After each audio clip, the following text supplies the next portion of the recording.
Usapan natin yung muna ngayon, yung devotion natin.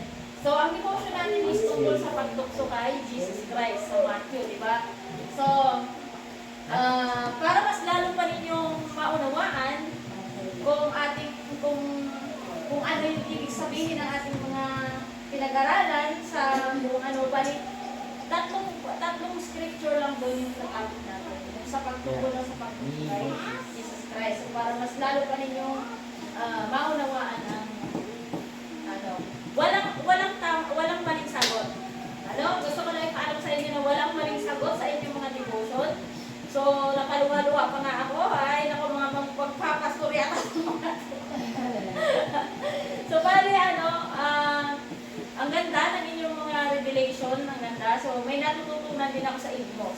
Tuwing binabasa ko yung mga mga devotion nyo, may natututunan din ako sa inyo. Kasi, ang bawat revelation sa bawat isa sa atin ay iba-iba. So, iba-iba yan. So, bali ang Holy Spirit ang nag-aano yan. So, tugmang-tugma rin, kahit magkakaiba, tugma pa rin sa scripture. So, para mas lalo pa natin ma-enhance, so, itapon natin ngayon. So, pinapagatan ko itong how to overcome temptation. How to overcome temptation. So, mag-start tayo sa unang scripture, sa scripture 1. Scripture 1 sa Matthew 4, verse 1 to 4. Ayan. So, gusto ko na kayo ang magbabasa. Okay? Basahin natin. Ang pagtukso kay Jesus. Pagkatapos, si Jesus ay dinala ng Espiritu sa ilang upang pangsuhin ng dyablo. Siya ay nag-ayuno sa loob ng 40 araw at 40 gabi. Kaya siya'y nagutom. Dumating ang dyablo at sinabi sa kanya, "Kung ikaw ang anak ng Diyos, gagawin mong tinapay ang mga bato ito." Ngunit sumagot si Jesus, "Nasusulat, ang tao ay hindi lamang sa tinapay na bubuhay, kundi sa bawat salita na nagmumula sa bibig ng Diyos." Amen. Pwede na ang Diyos ng buhay sa kanyang mga salita. So, pinapakita dito sa ating Jesus, pinapakita dito yung example. Example kung paano niya na-overcome yung temptation. So, para magkaroon tayo ng idea, dahil si Jesus Christ ang example sa atin, uwaran, kumbaga para mapagtagumpayan din natin ang mga tukso dito sa mundo ito. So, tumako na tayo sa observation.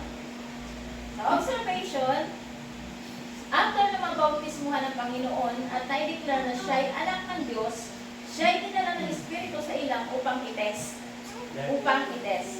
At sa pagsusubok sa kanyang pananampalataya, present din ang dyablo. Diba? Dahil itetest na si Jesus Christ, present ang dyablo, syempre. Ang dyablo ang ginagamit ng Panginoon para subukin. Diba? Pinapaintulutan ng Diyos ang dyablo na subukin. So, ang dyablo ang ginagamit ng Diyos upang tayo rin ay subukin. So, kapag sa buhay natin, na tinanggap na natin ang Panginoon Jesucristo, doon na nag-uumpisa yung pagsusubok. Kung tunay ka ba o peke. Nagigets, di ba? So, bakit kailangan pumanas pa tayo ng mga pagsubok tulad ni Jesus Christ? Kasi in the human form, si Jesus Christ na time. So, marami siyang kahinaan. Kaya, sinubukan siya ni Satanas. Katulad nga dito sa 1 Pedro 1 verse 7. So, pakibasa nga. Ang itong nasisira ay pinaparaan sa apoy upang malaman kung talagang dalisay. Gayon din naman ang inyong mananampalataya na higit na mahalaga kaysa ginto ay pinaparaan sa pagsubok upang malaman kung ito'y talagang tapat. Sa gayon ay papurihan, dadapilain at papanamalan sa araw ng mga Jesus. Amen. Diba? Ang ating pananampalataya ay sinusubok. Diba? Kung tunay ba o peke. Kasi minsan sa pagsubok, dyan tayo nangwimintang-mintang, ay, malapit na sila, bumigay. Diba? Kasi pag lumalapit ka sa Panginoon, nakala ng iba, malapit ka na sa Diyos, bakit marami ka pang pagsubok? Bakit? Di ba kung tutusin, dapat wala ka ng problema kasi malapit ka na sa Diyos mo. Kasi Kasi doon susubukin ka. Kung noong wala ka pa sa Panginoon, nakakaranas ka ng problema, yun ay dahil bunga ng consequences ng mga kasalanan mo. Dahil gawa ka ng kasalanan, nasasadla ka sa problema, di ba? Pero ang kaibahan, nung tinanggap mo na si Jesus Christ bilang Panginoon mo at tagapagligtas ng iyong buhay, sinusubo ka na. Ito ay kaibahan ng trials doon sa consequence. Diba? Kung dati mong buhay, makasalanan ka, kung ano-ano kasama ang ginagawa mo, kaya ka nasasadlak sa mga problema. So, consequences yun. So, ito ang parusa. Kumbaga, bunga ng mga kasalanan mo. Pero ngayon, na nasa Panginoon ka na, kung nakakaranas ka ng problema, ito ay pagsubok. Kung tunay ka ba o tapa, o beke, yung pananampalataya mo. Para mas lalo pang mapatatag yung pananampalataya mo kapag nalampasan mo. Sabi nga dyan, tayo papupurihan at dadatigain kapag nalampasan mo. Di ba si Jesus Christ na sinabi ni Jesus Christ na ang tao ay hindi lamang nabubuhay nung tinukso siya sa tinapay bago sa bawat salitang namumutaw sa kanyang bibig. Di ba nung napagtagumpayan niya, nung ginawa ng mga anghel, pinaglingkuran siya ng langit. Di ba? Sabi niya, kayo ay papupurihan at dadakilan at pararangalan sa araw na mayang sa Kristo. Ganun din tayo. Kapag napagtagumpayan natin ang mga pagsubok.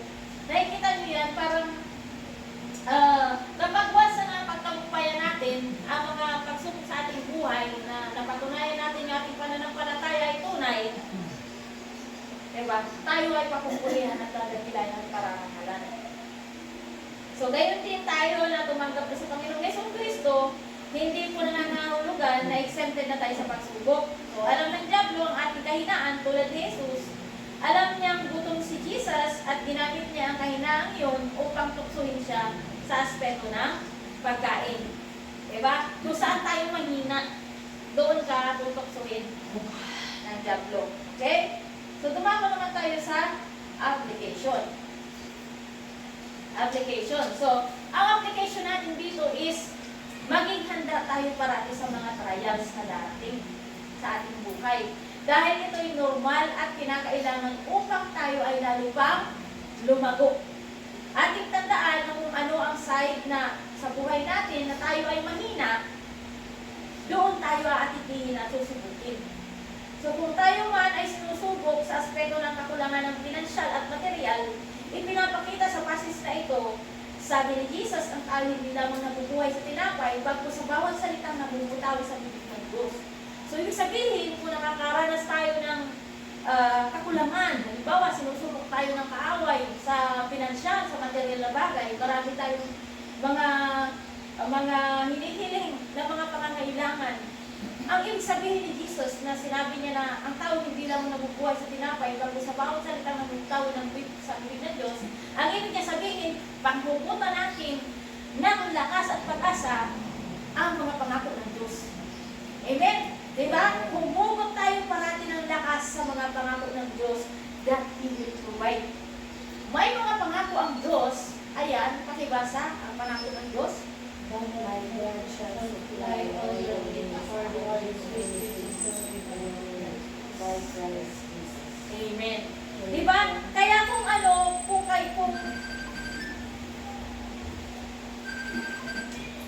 kung nakakaranas tayo ng ganyan, diba? Tinutukso tayo sa material na bagay, yung iba na natutokso gumawa ng magnakaw, alam mo yun, natutokso. Kakagat sa 5-6, mababaon tayo dyan. Yes. Diba? Kakagat tayo sa kung ano-anong mga hindi dapat. Ang sabi naman ng Panginoon, pagpupunta natin ng lakas at pag-asa ang kanyang mga pangako. Ngayon, paano mo pagpupunta ng lakas ang kanyang mga pangako kung hindi ka nagbabasa ng Bible?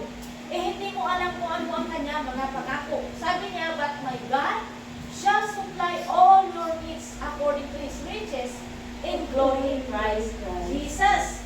So, maaari, may mga pangarap ka na nais mong matupad at nag-struggle ka sa mga gastos at binubulungan ka ng kaaway ng mga negatibong bagay. O kaya sinasabi niya, hindi mo kaya mag-nurse, mahirap yan. O kaya hindi mo kayang maging doktor, wala kayong pang-tuition fee. O saka na lang, o kaya naman kahit wala kang natapos, ang dami naman may mga natapos, tambay naman. So mga negatibo ang ipapain niya sa'yo para hindi mo matupad yung mga pangarap mo. So, sasabihin sa'yo, huwag ka na mag-aral. Sa mga estudyante, huwag ka na mag-aral. Sagutin mo si Satanas, kagaya ni Jesus. Sagutin mo si Satanas ng salita ng Diyos. Salita rin ng Diyos, sabi ni Satanas, ay sabi ni Jesus, it is written. Diba? It is written. So, sagutin mo rin si Satanas, sabihin mo sa kanya, it is written. Sabi niya, it is written. Sabi sa Proverbs 3:5-6, ano sabi? Trust in the Lord with all your heart and lean not on your own understanding. In all your ways submit to Him, and He will make your paths straight. Amen. Ano ang sabi ng Panginoon? Trust in the Lord with all your heart and lean not on your own understanding. In all your ways acknowledge Him and He will make your paths straight. So, kumbaga parang huwag mo kang gumawa ng ng mga sarili mong paraan na hindi ka nananalangin, na hindi ka humingi ng guidance sa Panginoon. Yung pag nagipit ka, naghihirap kayo, wala kayong diretso ka na kaagad doon sa 5-6 or diretso ka na kaagad sa kung anong paraan na gusto mo gagawin. Manalangin ka. Unahin mo ang Panginoon. Sa Diyos ka lumapit. Kasi ang sabi niya, magtiwala, trust in the Lord, and lean not on your own understanding. In all your ways, i-acknowledge mo, Lord, ikaw ang aking provider. Hindi mo kami gugutumin kasi ama ka namin. Mapagmahal ka, di ba? Alam ko kung ipoprovide mo ang lahat ng aming pangangailangan. So, stay ka muna. Huwag yung diretso ka na kaagad, doon ka na kaagad sa 5-7. Kasi iba, kakagat na kaagad sa 5-10. Grabe ngayon ang mga magtaga ng mga katubo. Diba? Kaya si Jesus Christ sinunod dyan sa pagkain kasi nga nag-fasting siya noon. So, nandun yung kahinaan niya na nabubunog siya. So, minsan isip-isipin natin, ano yung mga kahinaan natin? Di ba kadalasan pinansyal? Material, yun ang mga kahinaan natin. Yun, parati doon tayo parang gutom. Gutom tayo doon. So, laging maging handa tayo sa pag-atake ng away. So, alamin natin kung ano yung kalooban ng Panginoon. Sabi niya, trust in the Lord with all your heart and lean not on your own understanding. And sabi naman ng Panginoon doon sa isa, ano sabi niya? But my God shall supply all your needs according to the riches and glory in Christ Jesus. Ang Diyos ang mag-provide. So, hindi mo alam, may paparating na o relax ka lang. Lord, ka na bahala. Kung ano man gusto mong ipagawa sa akin, sabihin mo sa akin kung anong dapat kong gawin. Manalangin ka muna. Manalangin ka muna sa Panginoon bago ka gumawa ng paraan. Kasi kung hindi ka mananalangin at hindi mo siya i-acknowledge sa sitwasyon mo, mali yung mapupuntahan mo. Baka pupunta ka sa 5-10. Lalong hindi na solusyonan yung problema mo. Lalo ka pang nabaon. Baon ka na nga, nababaon ka pa sa utang. Amen? So, sana may natutunan ng bawat isa sa ating unang scripture. So, may natutunan ba ang bawat isa? Amen. Pray ng Diyos. And then, lumako naman tayo sa scripture 2. Scripture 2. So, sabi rito, basahin natin. Matthew 4, verse 5 to 7. Pagkatapos, nalasan siya ang sa Jerusalem, ang banal na Luzon, at pinatayo sa pagkaluktok ng templo. Sinabi nito sa kanya, kung ikaw ang anak ng Diyos, magpapatulog ka, sapagkat nasusulat, sa kanyang mga anghel, ikay tatagubilin, at sa kanilang mga kamay, ikay aalalayan, nang sa mga bato, papaamit hindi masaktan. Ngunit sumagot si Jesus, nasasulat rin naman, huwag subukin ang Panginoon ng Diyos. Hallelujah. Okay? Lumako naman tayo sa observation. So, observation number 1. So, Satan is using confusion about your true identity in God. So, pansinin nyo dito, pansinin nyo dito na Satan is confusing about your true identity in God. God. So, in second time around, laging pang-atake ni Satanas kay Jesus is to doubt His identity. Di ba lagi niya sinasabi nung unang panukso niya at pangalawang panukso niya, kung ikaw ay anak ng Diyos. Di ba parang gusto ka niyang pagdudahin sa iyong identity. Di ba? Yun ang taktika niya sa pang-aatake. Kumbaga kay Jesus. Para ma-doubt si Jesus sa kanyang identity. Kumbaga, ganun din ang ginagamit niya sa atin. Yung parang inaano niya yung ating identity. Kung ikaw ang anak ng Diyos. Diba? Ganyan din yung atake niya na ginamit noon kay Eva. Kaya si Eva natukso. Kinain niya yung pinagbabawal na prutas. Kasi anong ginawa niya nung sinabi niya? Nung sinabi ni Eva sa kanya na hindi na pinagbabawal yung kainin dahil sila ay mamamatay. Sabi ni Eva, pinagbabawal sa amin yung kainin. Dahil pwede namin kainin, basta wag lang yung prutas na yan kasi kami daw ay mamamatay. Sabi nga ng Panginoon. Alam mo, sabi ng ahas, hindi ko totoong mamamatay kayo pag kinain yan, ang prutas na yan. Bagkus, magiging katulad kayo ng Diyos. So, nainganyo si Eva, magiging katulad kami ng Diyos. Bakit? Kaya kinain niya yung prutas. Kasi nainganyo siya, magiging katulad siya ng Diyos. Bakit siya nainganyo? Kasi nakalimutan niya yung identity niya. Na she is already created by the image of the Lord. Diba? Kung hindi niya nakalimutan yung identity niya, malamang hindi siya magkakaroon ng interest sa panunokso ni Satanas. Nakalimutan niya kasi na nilikha na sila ng Panginoon, nilikha tayo ng Diyos sa image niya. Hindi na natin kailangan maghangad na maging katulad ng Diyos. Kasi nga, nilikha na tayo ng Diyos in His image already. Kaya ang nangyari, kinain ni Eva yung puruta sa paghahangad na maging katulad siya ng Diyos. So, ganyan ang mga taktika ni Satanas. Kaya kailangan, kung aware tayo sa mga pangako at mga babala sa Bible, sa mga pangako ng Diyos, dapat mas lalo tayong maging aware sa mga taktika ni Satanas. Kasi para hindi niya tayo maloko. Okay? So, sabi dito, kaya in this passage, gusto ni Satanas na mag-doubt si Jesus sa kanyang identity as He is the only begotten Son of God. Diba? So, observation number 2. Satan also uses the Word of God to deceive. Nakita nyo, gumagamit rin si Satanas ng salita ng Diyos. So, pansinin natin. Sabi dito, sinabi pa niya, nasusulat. Sabi niya, nasusulat, itatagubilin ka niya sa kanyang mga anghel. Di ba pinapatalon siya? Sabi niya, di ba, kung ikaw ang anak ng Diyos, di ba, tatalon ka dito.